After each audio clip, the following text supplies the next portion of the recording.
ಅವ್ರ ಉದ್ಯೋಗ ಗೆದ್ದ ತಕ್ಷಣ ಈ ಒಂದು ದೂರದಾರನ ಹೆಣಿಯುವಂಥದ್ದು ಅವರ ಅಪರಾಧಿಗಳು ಅವರ ಆರೋಪಿಗಳು ಅನ್ನು ಮಾಡುವಂಥ ಪ್ರಯತ್ನ ನಿರಂತರವಾಗಿ.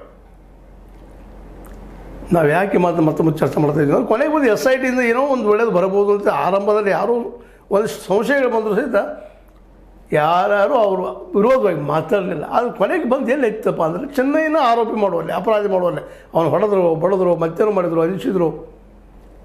ಮಂಜುನಾಥ್ ಗೌಡ ಅನ್ನುವಂಥ CPI ಇದ್ದಂಥ ವ್ಯಕ್ತಿ ಇನ್ವೆಸ್ಟಿಗೇಷನ್ ಸಂದರ್ಭದಲ್ಲೇನ ಗುಡ್ಡನ್ನು ತೋರಿಸೋ ಸಂದರ್ಭದಲ್ಲೇನ ಅವ್ನಿಗೆ ಬೆದರಿಸುವಂಥ ಮಾಡುವಂಥ ಕೆಲಸಗಳು ಮಾಡಿದ್ರು. ಅವ್ನು ಇನ್ನೂ ಹಿಡ್ಕೊಂಡು ಬಂದಿದ್ದರು. ಚಿಕ್ಕ ಕೆಂಪಮ್ಮನ ಅಂಜಿಸಿದಂಥ ವ್ಯಕ್ತಿಗಳು ಅವನು ಒಬ್ಬ. ಸಾಕ್ಷಿದಾರನ ಅಂಜಿಸಿದಾಗ ಬೆದರಿಸಿದಾಗ ಸಾಕ್ಷಿ ಹಂಗೆ ಹೇಳಿಕ್ಕೆ ಸಾಧ್ಯ. ಅವ್ರನ್ನ ಆರೋಪಿ ಮಾಡಿದಾಗ ಅಪರಾಧಿ ಮಾಡಿದಾಗ ಯಾರು ಮುಂದೆ ಬರ್ತಾರಲ್ಲೇ. ಅನನ್ಯ ಭಟ್ ಸ್ವಜತಾ ಭಟ್ ಅವ್ರು ಬಂದಾಗ ಅವ್ರನ್ನೂ ಅದೇ ರೀತಿ ಮಾಡಿದರು. ಮೊದಲೇ ವಯಸ್ಸಾದಂಥ ಹೆಣ್ಣುಮಗಳು. ಅದರಲ್ಲಿ ಮತ್ತು ನಮ್ಮ ಮೀಡಿಯಾ ಟ್ರಯಲ್ ಮೀಡಿಯಾ ಇಲ್ಲೇ ಎಲ್ಲ ಜಡ್ಜು ಅವರೆಲ್ಲ ಡಿಸಿಷನ್ ಅವರೇ ಕೊಡೋರೆಲ್ಲ, ಎನ್ಕ್ವೈರಿ ಅವರೇ ಮಾಡೋರು, ಎಲ್ಲ ಮಾಡಿ ಅವರೇ ಡಿಸಿಷನ್ ಕೊಟ್ಬಿಟ್ಬಿಡೋರು. ಇವತ್ತಿನ ಹೊಸ ಟ್ರೆಂಡ್ ನಮ್ಮ ಜರ್ನಲಿಸಮ್ದಲ್ಲೇ ಸತ್ಯವನ್ನು ಹೇಳುವಂಥದ್ದಲ್ಲ. ನಾವು ಸತ್ಯ ಹೌದಪ್ಪ, ನಾವು ಹೇಳಿದ್ದು ಸತ್ಯ ಹುಡುಗೋದಲ್ಲ, ಸತ್ಯ ನಾವು ಹೇಳಿದ್ದು ಸತ್ಯ. ಮೀಡಿಯಾ ಬೆನ್ನು ಹಚ್ಚಿದ್ದು ಯಾರ ಸಲುವಾಗಿ? ಆ ಒಬ್ಬ ವ್ಯಕ್ತಿಯನ್ನು ದೇವಮಾನವನ್ನು ಉಳಿಸೋ ಸಲುವಾಗಿ, ಹೆಗ್ಡೆಯವ್ರನ್ನ ಉಳಿಸೋ ಸಲುವಾಗಿ. ಅಲ್ಲಿ ಬಡ್ಡಿ ವ್ಯವಹಾರ ನಡೀತದಲ್ಲ, ಅದ್ರ ಬಗ್ಗೆ ಇಂಥ ತನಿಖೆ ಇಲ್ಲ, ನಡೆದಿಲ್ಲ, ಸರಿಯಾಗಿ ನಡೀತಾ ಇದೆ.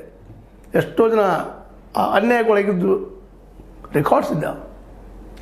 ಭೂಮಾಫಿಯಾ ಆಗ್ಯದಲ್ಲೇ, ಅದರ ಬಗ್ಗೆ ಇಲ್ಲ. ಇವೆಲ್ಲ ತನಿಖೆ ಇಲ್ಲ SITಯಲ್ಲೇ. ಯಾಕೆ ಮಾಡಬಾರ್ದು? SIT ಡೈರೆಕ್ಷನ್ ಏನದ ನೇರವಾಗಿ ಆದೇಶಿದ್ದು. ಈಗ ನಾಗಲಕ್ಷ್ಮಿಗೆ ನಮ್ಮ ಚೌಧರಿ ಅವರು ಹೇಳಿಬಿಟ್ಟಿದ್ದಾರೆ, ಮೇಡಮ್ ಅವರು. ಹೌದು ಇವೆಲ್ಲ ತನಿಖೆ 20 ವರ್ಷಗಳದ್ದು ಹೇಳಿದ್ದಾರೆ ಅವರು. ಅದು ಯಾವುದೂ ಇಲ್ಲ, ಚೆನ್ನಾಗಿ ಬೆಳೆದ್ಬಿಟ್ಟಿದ್ದಾರೆ. ಚೆನ್ನಾಗಿ ಹೇಳ್ದ, ಸತ್ಯತ್ತು ಹೇಳಿದ ಅದನ್ನು, ಅದು ಮತ್ತೆ ಉಲ್ಟಾ ಹೊಡಿಸಿದ್ರು. ಇದು ಯಾಕೆ ಹಿಂಗೆ ಆಗ್ಲಿಕ್ಕೆ ಇದು ಒಟ್ಟಾರೆಯಾಗಿ ಈ ಪ್ರಕಾರವನ್ನು ಮುಚ್ಚಾಕೋ ಪ್ರಯತ್ನ. ಆದರೆ ಒಂದು ಮಾತು ತಿಳ್ಕೊಬೇಕಾಗಿದೆ, ಯಾರಾದರೂ ನಡೆದ